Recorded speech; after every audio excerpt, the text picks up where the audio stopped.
Hi there, friends. What's up? How y'all doing? Welcome to the Barely Bookish podcast. This week is going to be a very good week. And do you want to know why? Well, first, on Monday, the Fable episode on YA Book Chats podcast aired, and I was on it. And honestly, that book's a lot of fun. And I really, really liked it. So if you want to hear me talk about Fable, please go check out YA Book Chat. You will hear her as a guest in a couple months, but if you want to hear me over on her podcast, we did A Ballad of Songbirds and Snakes, and we also did Fable now, and maybe we'll do more fun things in the future. But yeah, go check out her podcast. It's really, really good, especially if you like YA books. You're going to get a lot of great recommendations there. So please, please, please check that out. And then also, I feel like if you follow me on Instagram at all, you know that I'm absolutely obsessed with Jennifer L. Armentrout. Well, her book just had its release day yesterday as of the airing of this episode. So April 20th was her release day. And I am very, very excited. My book is delayed in the mail, but I will be getting it soon. And then I'm going to no-life it because I love her books. The Blood and Ash series is amazing, and I'm absolutely obsessed. And please go read it if you hadn't read it already. But I think that's it for fun little announcements. Yeah, we're back with another episode of Sense and Sensibility. Because these have been kind of long, and I'm still new at podcasting, there is no intro to this one. It just kind of jumps right on into the episode. So this is with Allison, my cousin, and we're talking more about Sense and Sensibility. But yeah, I'll let you guys get right into it. That's the good parts, right? Like, just get right into it, enjoy it, all that great stuff. Yeah. Okay, we're done talking. Enjoy the episode, everybody.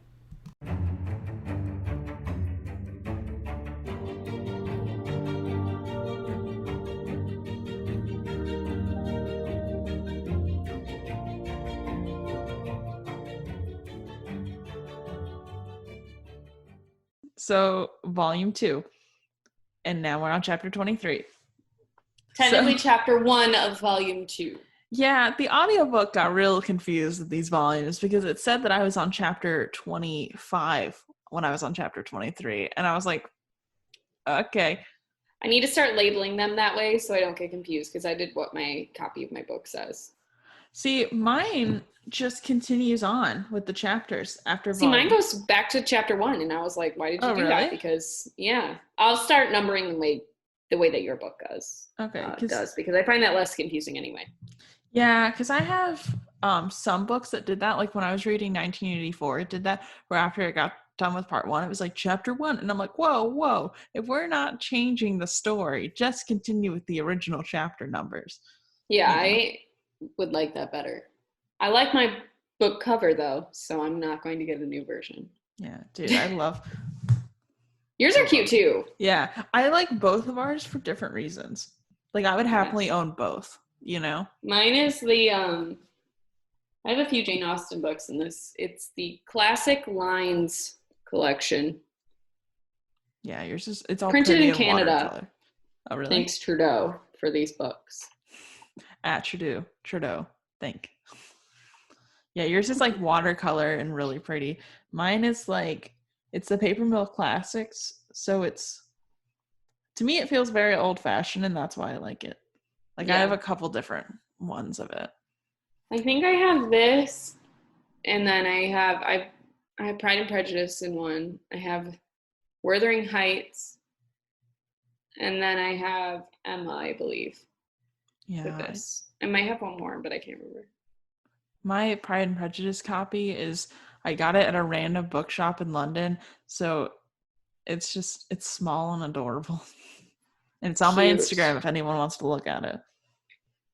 Cute. I love it. So chapter 23. Chapter 23.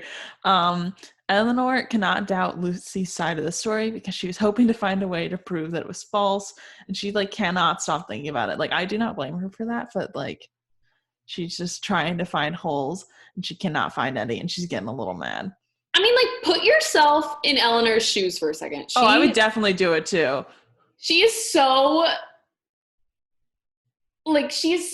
polite and kind, and she receives all this shade she gets from Lucy the whole time this is happening. Yeah. And she is also very good about being realistic, so she wasn't even sure if Edward liked her. But she's finally gotten to the point where she knows that he loves her. Yeah. And then she sees this woman telling her this stuff, and then she pulls out a mini portrait of him.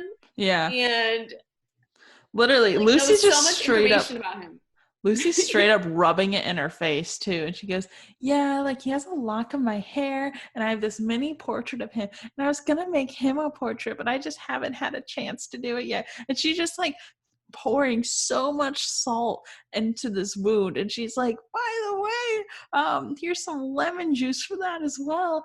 We've been engaged for 4 years, and he says that he's in love with me and I trust him more than my life, and also if he were ever to like fancy another, I would know the second it started. And I'm like, okay. It's so awkward. It is so it's awkward. so awkward because she's doing like a very petty girl move. Yeah. You know, where she's just rubbing it in her face, like you said, salt in the wound.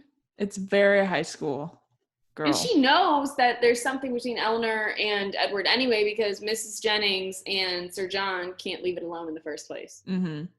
Yeah, so it's all not because like Margaret spilled the beans and they just assume it's Edward. Yeah. Like she's just not, they're not in wrong. The dark. Yeah, they're not wrong. But it's just like, it's so hard to watch because I'm like, oh, Eleanor, I am so sorry.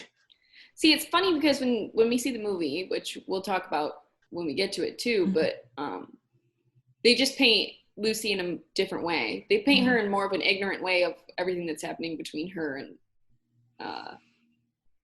with like the whole love triangle. Like she acts like she doesn't really understand that there's anything to worry about, you know? Yeah, I'd kind of like that better because like right now she's kind of like destroying Eleanor's character from the basis of saying like almost that she should have known and that Eleanor should like completely cancel out all her feelings. And it's like, you can't really do that because he was flirting with her as much as she was, you know, talking to him.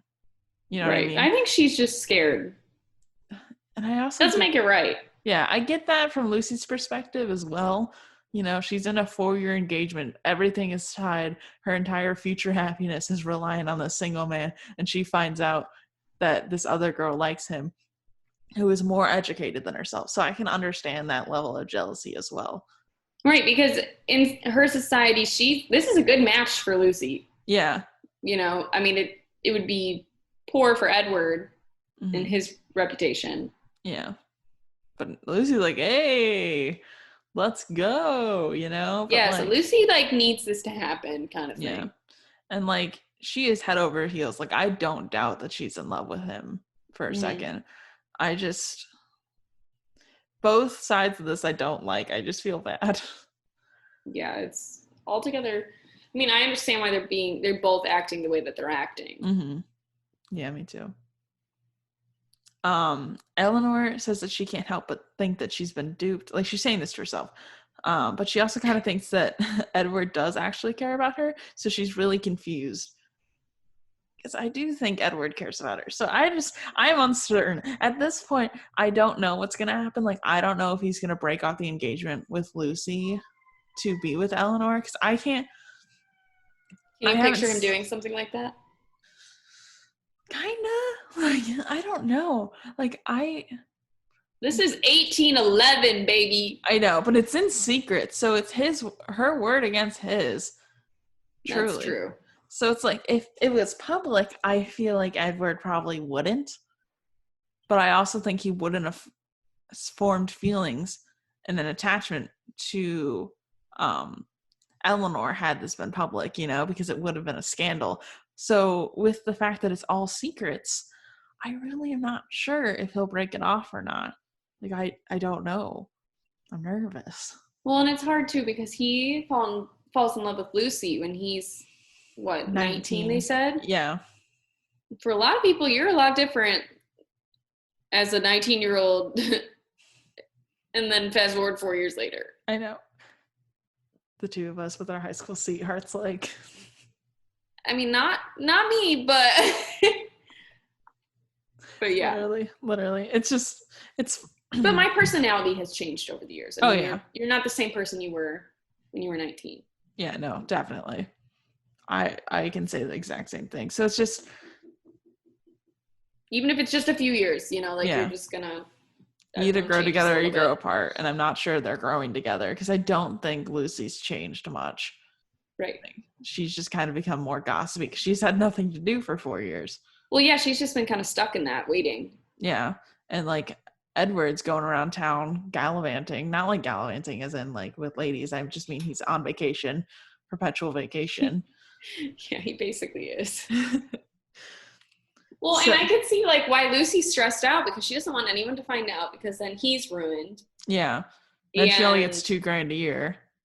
right, and also she really needs this to happen Yeah. financially for herself. So Yeah, and financially for her sister, who doesn't seem to ever want to, get a man, which is fine. But it's I think like, she wants. I just don't think she has the opportunity so far. oh, I don't know. I just feel like we haven't really heard because it's always been Lucy talking about bows, right? Like it wasn't Anne talking about the bows, I don't think. No, Anne, I think, is the one that brings it up Oh, okay, never mind. because Anne has no tact. She just says whatever she wants. Literally, no truer words. Mm-hmm. So Eleanor's kind of talking about how she can't see how Edward would ever be happy with Lucy Steele. And like, I really can't see it either because I feel like they are so different. Whereas But like, he was 19. yeah. So he was probably a very different person when they started the engagement. But like right now with the character that we know, I don't see them being happy together. Like I feel like he's gonna be eternally miserable. Right, which is sad. Yeah. So Eleanor is going to make sure that her family does not find out about this at all. She's like, nothing happens. She like does the cry for 2 hours, comes down to dinner, and like nothing happened, and no one knows any different. She's like, nails in the coffin. I'm never getting married. All right, she's time like, for dinner. Anyways, moving on. Like, because marriage is like literally their only way of surviving. Yeah, because her family has no money, so if she doesn't get married, she's just gonna perpetually have no money.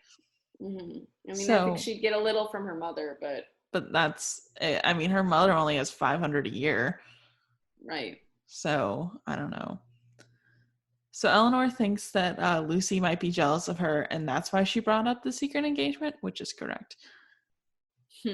And now she's trying to find ways to talk to Lucy to figure out the details of the engagement and see if Lucy actually cares about him, and like basically trying to figure out what this entire situation is. Well, Lucy just has no business telling Eleanor this, I mean, it's her business, but there's no reason to bring Eleanor into this unless if she's just trying to be a jerk. Yeah, for sure. And then she's like, I needed a confidant because my sister's not great at this. And I'm like, no, like you should not have told your sister. Like Anne is a big mouth, Yeah. Well, and Eleanor decides not to tell. She thinks about telling her family when she's up in her room. And then she's like, nah, can't trust these girls. Can't trust these ladies. Literally. Because I mean, Marianne is just so ruled by her emotions that there's no way she would be able to contain that. Right, like they're good people, but there's no way it wouldn't just get ruined. Yeah. Which I'm like, oh no, the horror if it got ruined. Well, I mean, it would be bad because I think that it would mean that Edward for sure has to marry this girl because everyone would know his obligation to her. True. I'm just hoping it gets broken off. But anyways. Thank you. I love that you're only doing sections at a time. This one ended at a good stopping point too. Yeah, because then it doesn't change anything from my beginning perspective, Mm-hmm. Well, I mean, it does. It completely clouds my judgment of Willoughby and Edward, but like, it doesn't change it again. You know what I mean? Right. They aren't redeemed yet, and I don't know if they will be, but they aren't currently. We'll have to see. I'm trying not to ruin it for you. I know. So they're all invited to dinner with Lady Middleton, and the two Miss Steeles and Eleanor.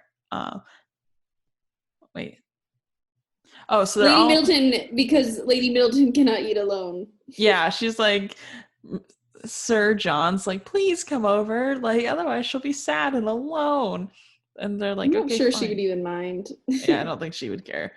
Yeah. And then Eleanor thinks this might be the perfect opportunity to get her and Lucy alone so she can figure out what's happening. And then Eleanor finds an opportunity to talk to Lucy while everyone's playing a game because Lady Middleton makes Lucy create a basket for her daughter. And she I was need to like, look up what this kind of basket was. What was it called? so they say filigree. Okay, so here's what it exactly says. It says, indeed, you are very much mistaken, Lady Middleton. I am only wanting to know whether you can make your party without me, or I should have been at my filigree already. I would not disappoint the little angel for all the world, and if you want me at the card table now, I am resolved to finish the basket after supper. So the filigree is Is the like, workstation? yeah, but it's a basket. Because it says, you are not going to finish poor little Anna Maria's basket this evening, for I am sure it must hurt your eyes to work filigree by candlelight. I think filigree might be the technique or the area. So it's like a lacy looking basket, probably. Probably. I don't know. I don't know It's either. probably not that important. I just wanted the visual. Yeah, I get that. So She's Eleanor, making a basket. yeah, so for some reason she has to make the basket right now. So Eleanor excuses herself to go help Lucy so they can sit there and talk. So chapter 24. Eleanor immediately, as soon as, because Marianne's also playing an instrument, a pinafore or something. Pianoforte. Oh, pianoforte. Yeah. I'm like, I don't know what that A means. pinafore. Isn't See, that like a type of clothing? I think so. I keep looking stuff up today. Yes, it is. See, it's just, that's the hard part about reading something and then trying to like guess what it must mean in your head. And you just, A pinafore is one of those dresses that looks like an apron. oh, nice. I'm sorry, I interrupted you. No, it's fine. So Eleanor immediately starts talking about Edward and her engagement, and Lucy's like, oh, yes, you want to talk about it? I'm ready to talk about it. I love talking about it. Let me just continue to speak about this subject. Thanks for breaking the ice. Yeah. I think is what she says. Yeah. And she's like, I thought you might be mad at me. You looked so cold. And Eleanor's like, no, I couldn't be mad at you. Surprised is all. They're being such girls right now. I I hate know. to say things like that, but they're being such girls. They're very specifically being very catty middle school type girls, you know, like they're neither wants to speak on the subject, so they are trying to be like very catty and like Eleanor's trying to figure out what's happening.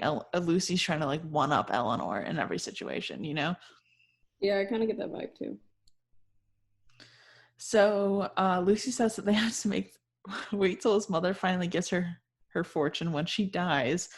And Eleanor asks how they've done it essentially and says that no one would blame her if it didn't work out. And Lucy's like, no, we're like super happy. And then Lucy thinks that she could get Edward to go into the church, but Eleanor says they would need to ask. And then Lucy tries to get Eleanor to give her blessing to her brother so that her brother will put him in the church because he's like the head of that area.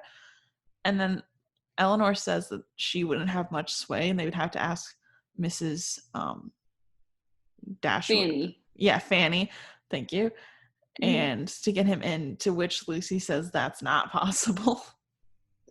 They were like, she was like, you don't need my help then because you got to talk to Fanny. Yeah. And I could not help that situation. Literally, because her brother does not care. Like, it's Fanny's word above all else, you know?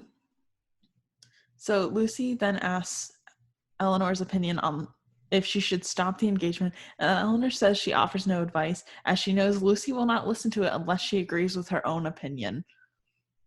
And I was like, that's a fact. And Lucy's like, no, I care about your opinion. I'm like, no, you don't, Lucy. You do not care about Eleanor's opinion at all. Well, because basically she's like, do we have a problem? Yeah, I know. And Eleanor's like, I'm not saying. Yeah, she's like, I will tell you nothing, and you will get nothing out of me. Which is good. Yeah. It's the way to handle this one. True.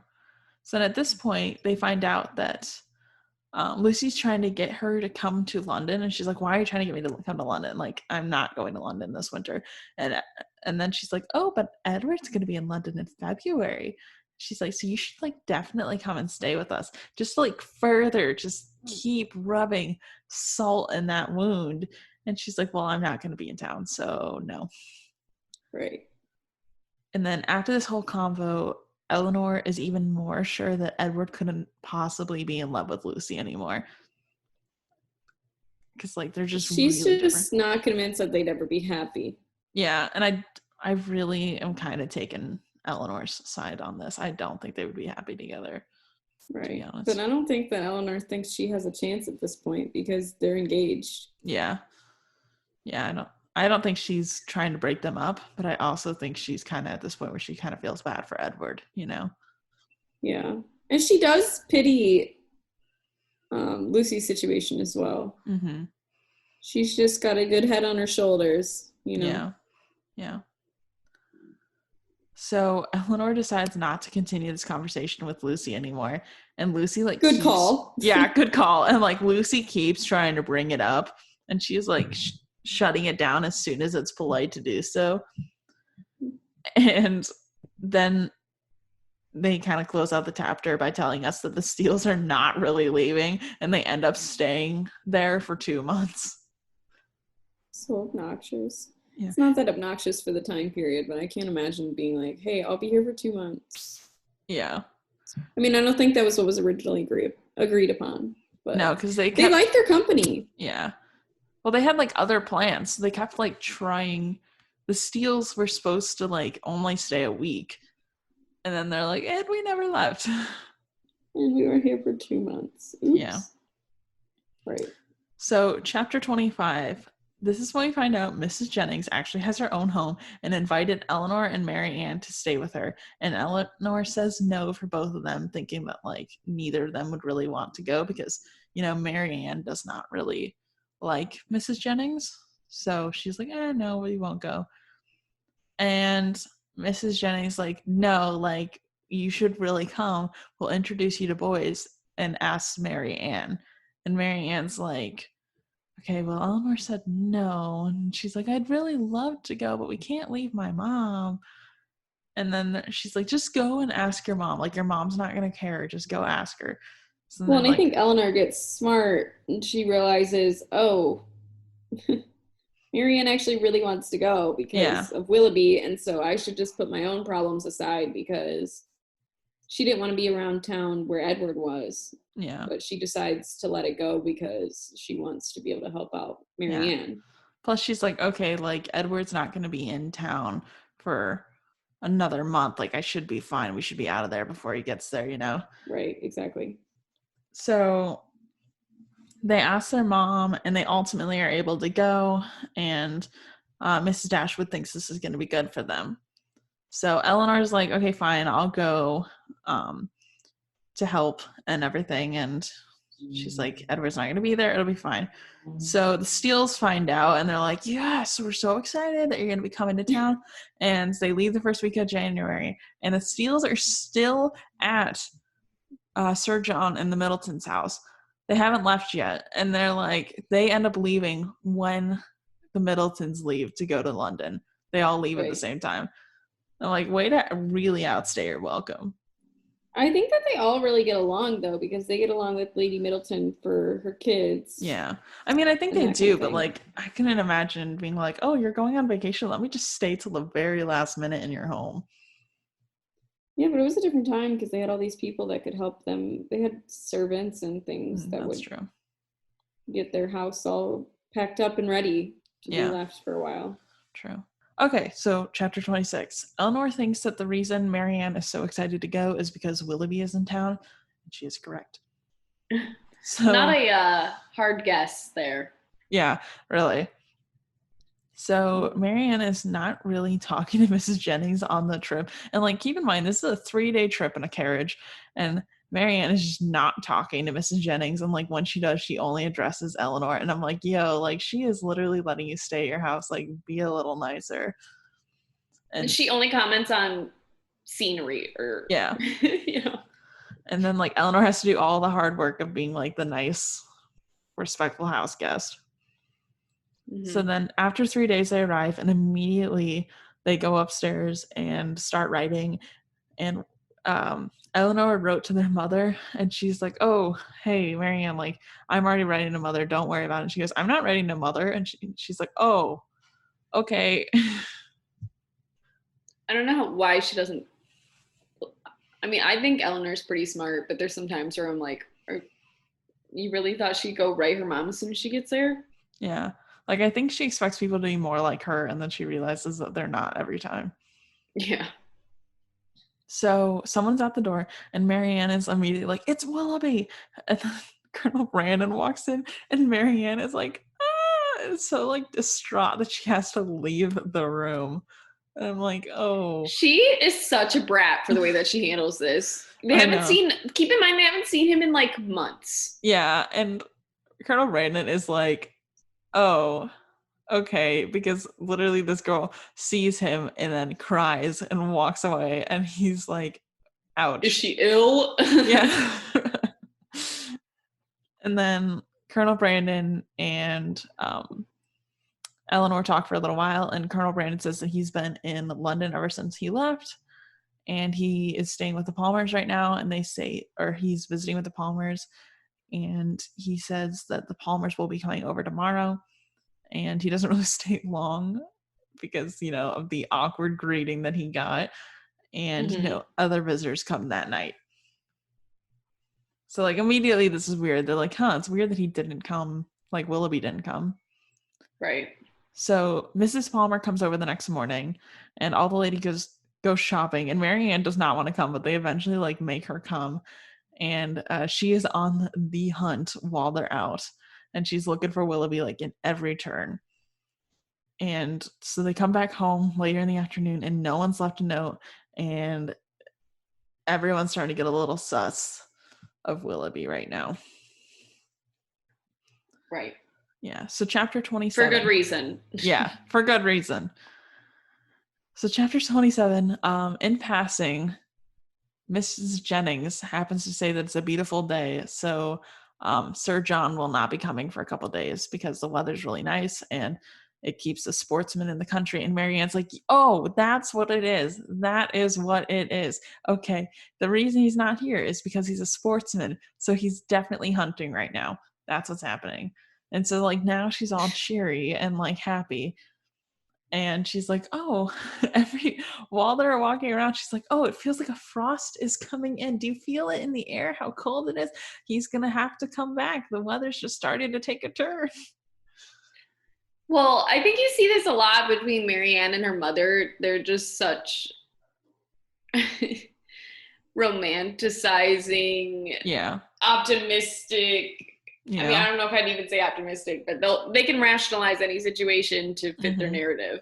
Yeah, for sure. It's funny because she just keeps doing it, and I just think it's funny. So then Colonel Brandon comes over every day, and he's still like super in love with Marianne.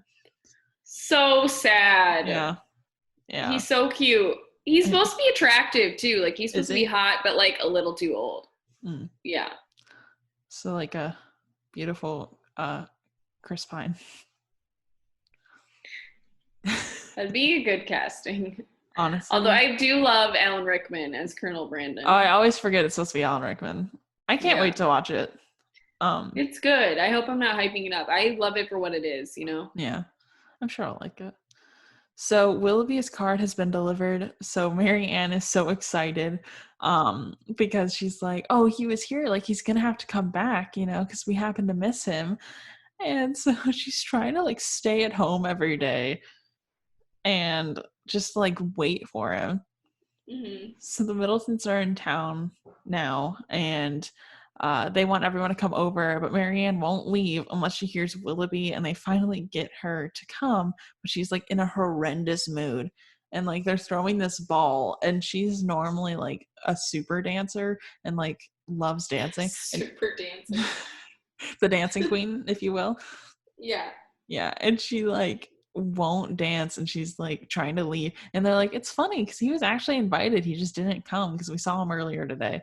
And they're like, what? And Marianne's like, I'm sorry, you need to tell me he just didn't come? Right. Ouch. Yeah. So Colonel Brandon comes over and asks when he's supposed to congratulate her about the engagement. And he's talking to Eleanor. And Eleanor says they're not engaged yet, as far as the family knows.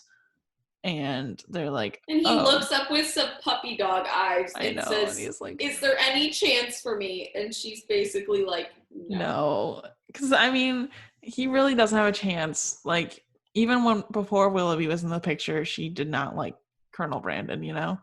Because she doesn't want to give him a chance. Yeah. Maybe they'll end up together in the end. I don't know.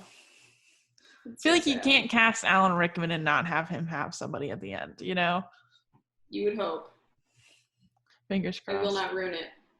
I feel like I kind of wish he would end up with Eleanor, to be honest. They're very similar people, too. I have to say, when I read this book, well, as I'm reading it, I guess I haven't finished, so you get the idea in the movie that him and like Colonel Brandon and Eleanor are close, but I feel like you don't really see that as much as you do in the book. Yeah.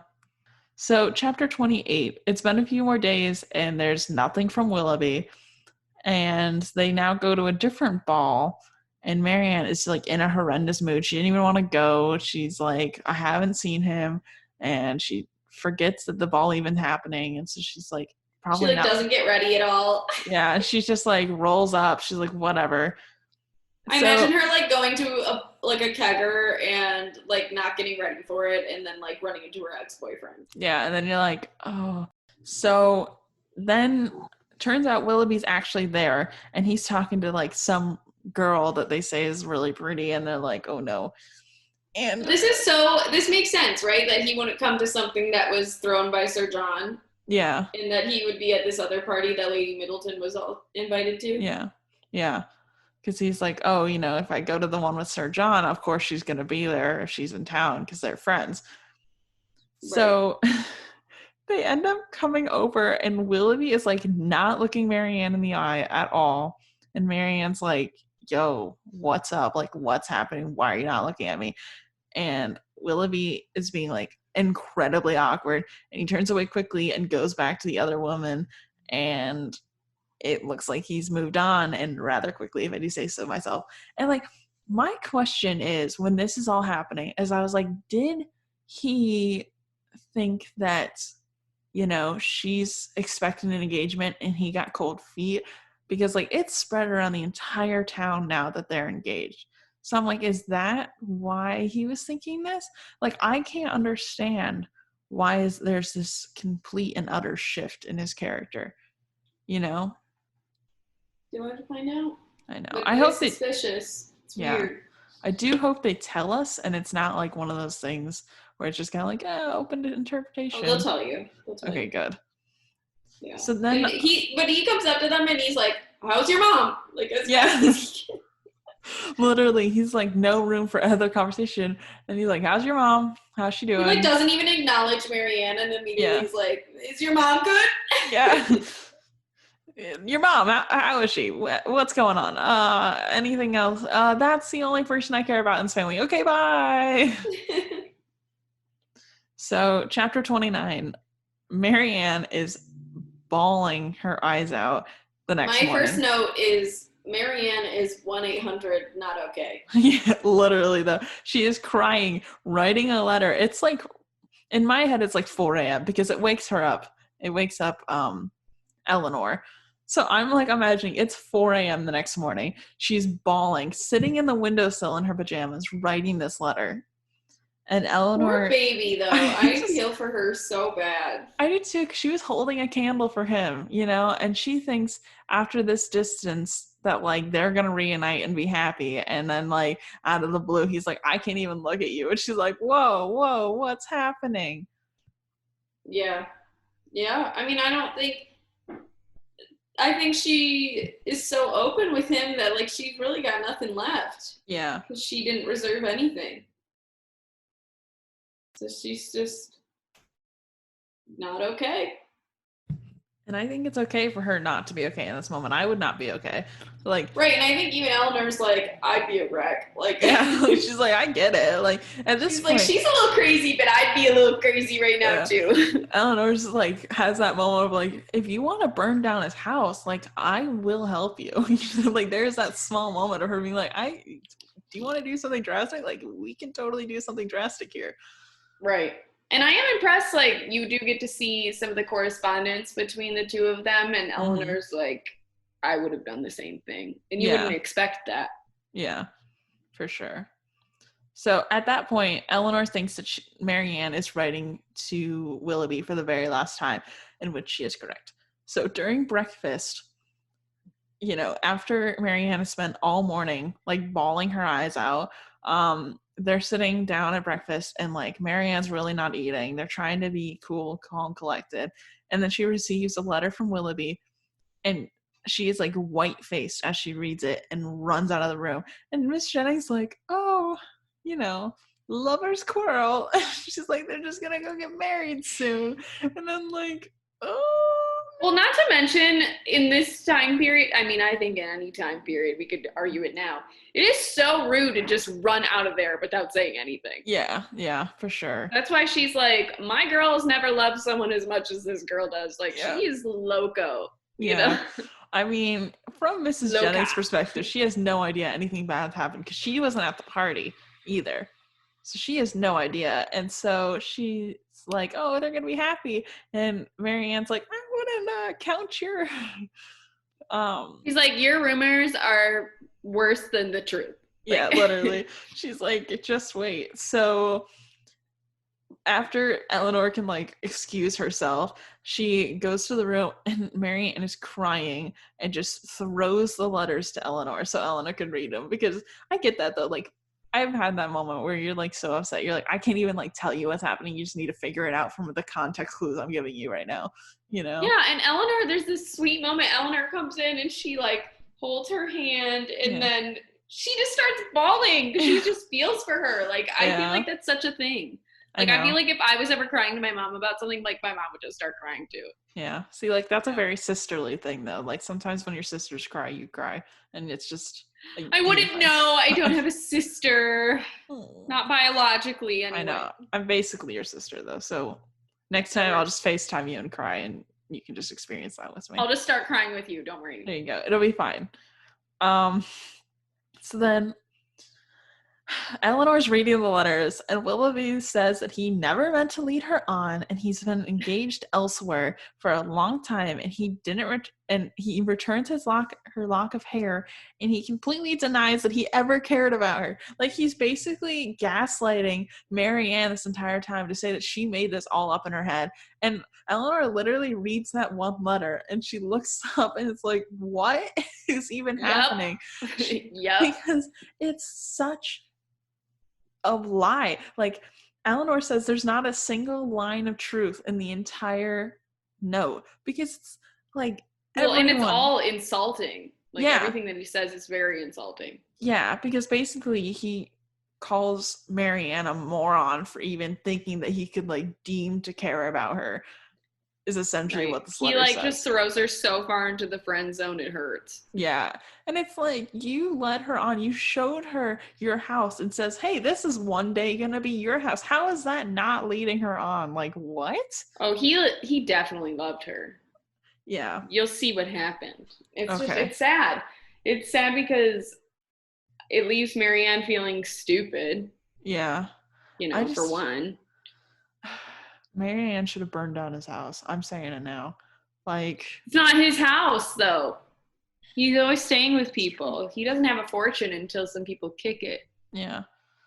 Because if she burns down their house, they'll just kick it faster, I guess, so she can't do that. Yeah. It's sad. I mean, I think that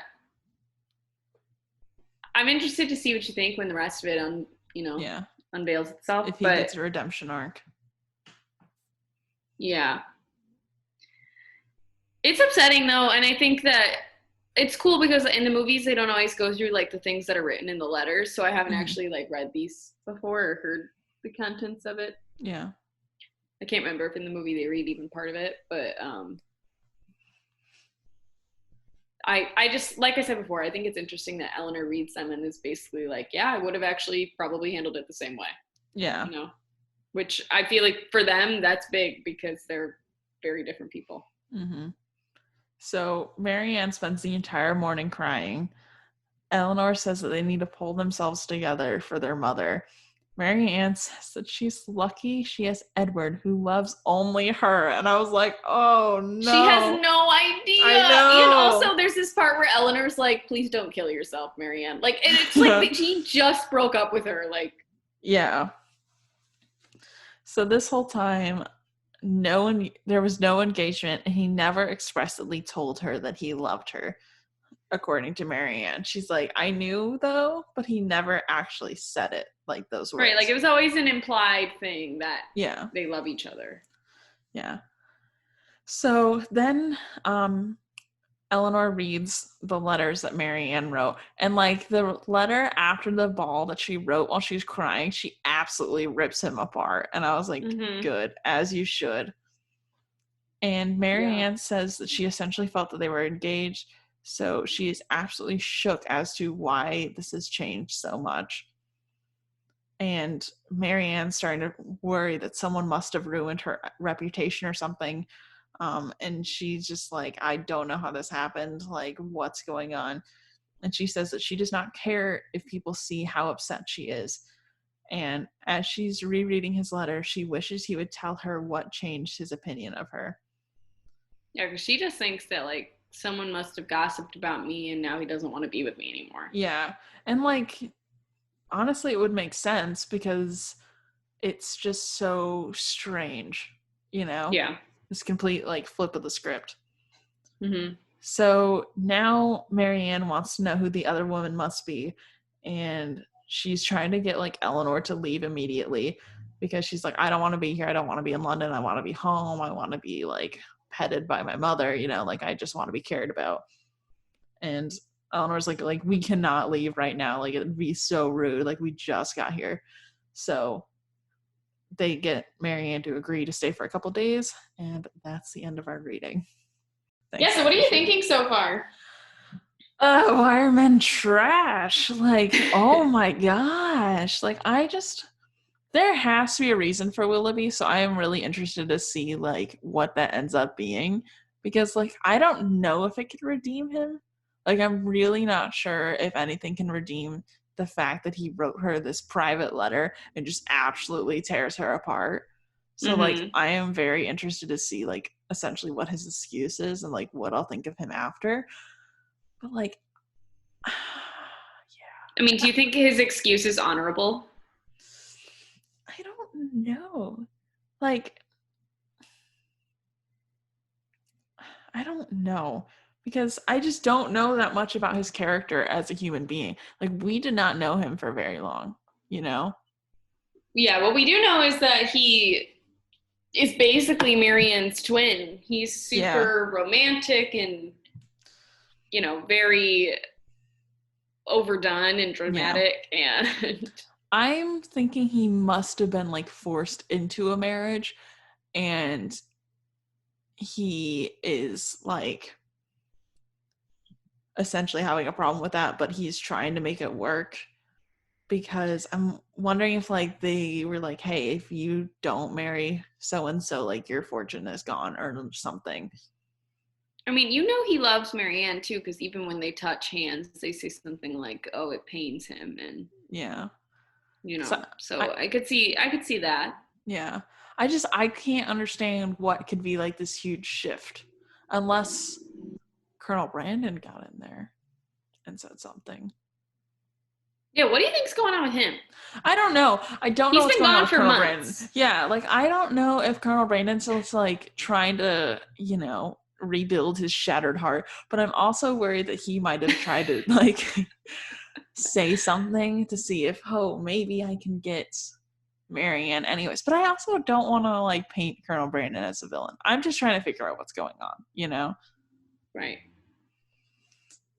It's messy. And then Edward, I kind of hope he'll break off his engagement and marry Eleanor. I'm gonna be honest. Like, I don't think he'll ever be happy with Lucy. I really don't. I mean, I think they certainly paint it that way. Yeah.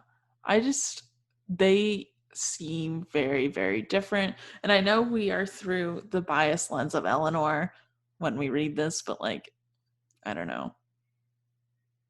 Yeah. I just couldn't see them being happy. So I kind of hope that they'll break it off. I don't think Lucy will ever break it off because I think she needs this so badly that I can't see her actually breaking it off. I think you'll find it interesting to see what happens with her. Yeah. And then just I'm interested to see what happens with her sister because she's not in the movie. Oh, really? I don't think. Well, everything I know about this story is from the movie, though. So it's like it'll be interesting to see what happens to Margaret because like we literally never talk about Margaret. Margaret, I don't think is important in the book at all, but in the movie, she's kind of some comedic relief. She's not that funny, but like she, some of the things she does are funny. I mean, we do get the joke with her saying that like, oh, there is someone back home for Eleanor. It starts with an F, and they're like, Margaret, don't talk about that stuff at the table, especially with these people. Like, are you stupid? Yeah, and Margaret's like, I don't know. It's just that part is in the movie. Okay, good. Yeah. There's some. I've noticed like all the parts that are really good dialogue. I'm like, oh, that made the movie. Like, I feel like this is a good edit to movie. Yeah. So I'm interested to see if you feel the same way. Yeah, I can't wait. I can't wait to see what happens with all these people. I mean, some of the things I've forgotten, just the minute specifics, so I'm excited. Yeah, it'll be fun. But anyways, thank you so much for joining me for this reading, Allison. If you want the internet people to find you, where can they find you? I always laugh at this question. I know, because you're like looking out your window. You're like, no, they can't. No, I mean, you can go on my Instagram. It's _ Allison Eason _ Nice. And it'll be in the bio. I always forget that it's not your maiden name anymore. So like when I go to search you, I'm like, oh, where are we at? And like, new name, who dis? Literally. You're like, no one will find me now. I'm a figment. Yep. Going incognito over here. True. All right, but thank you so much. Yeah, it's going to be fun. I can't wait to read the next chapter because I think it's going to be spicy. What's the 1800s without a little bit of sauce, Literally. Just a little cattiness. We love it. Mm-hmm. Right, can't wait. Yeah, thank you so much for joining me, and we'll catch you all in the next one. Bye.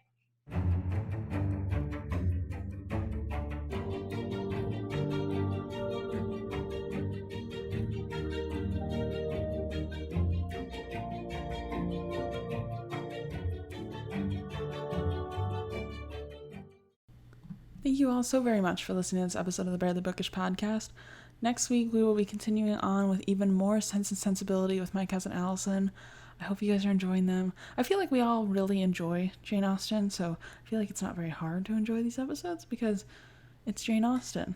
Plus, we all love Allison, right? So, yeah, I hope you guys are enjoying it. If you haven't checked out the Fable episode on YA Book Chats podcast, please check that out. It is very fun. It's very good.